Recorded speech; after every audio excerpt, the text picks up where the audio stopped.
Hi, I'm Cynthia Stadd, and I'm the founder of the Embodiment Advantage.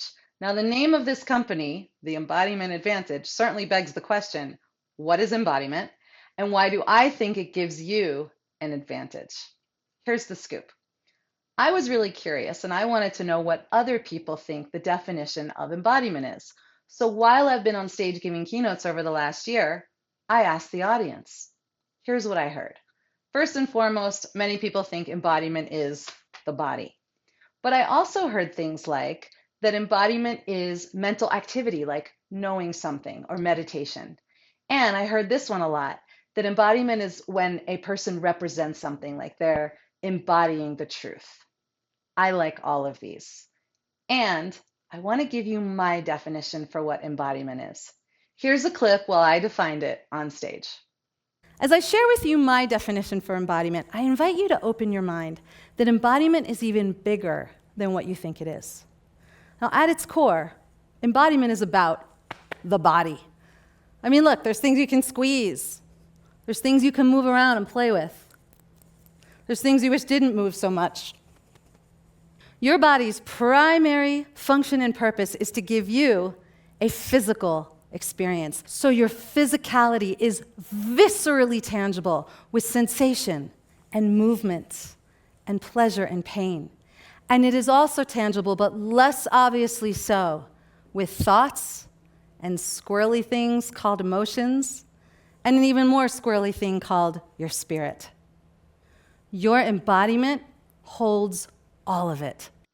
So if your physicality is tangible in all four of these areas, physical, body, mental, emotions, and spirit, then guess what? You have the opportunity to be strongly or weakly embodied in any of these areas. Here's a visual model of those four channels of embodiment with a little more context for what each channel incorporates. As you're looking at this visual, let's talk about what being embodied in each channel means. Well, first, the physical. If you're embodied physically, that means you're consciously aware of what it feels like to be tangibly living inside your body, inside your own skin. You can be embodied mentally. You're embodied when you think, when you use your mind and being aware of your thoughts. You can be embodied emotionally, which means being aware of and especially in relationship with your emotions. And finally, you can be embodied in your spirit-centered channel, which means being in touch with your soul or your spirit. So you have a juicy relationship with knowing yourself. You are connected to your passions, your native talents, owning of your desires, and aware of your values. So you saw earlier in the video that I stated embodiment is so much bigger than you might think it is, because most people think of embodiment only through the physical channel.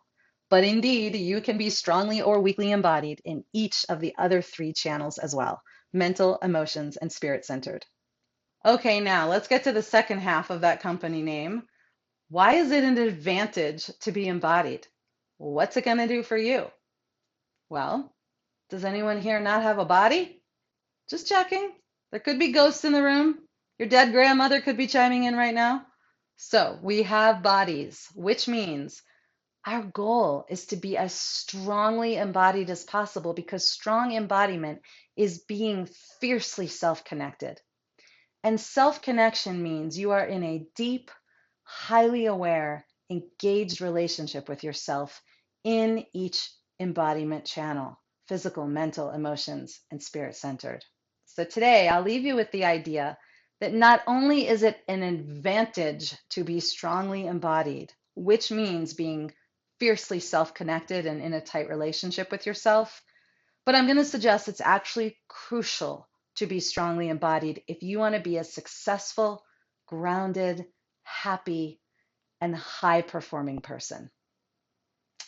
Want to know more?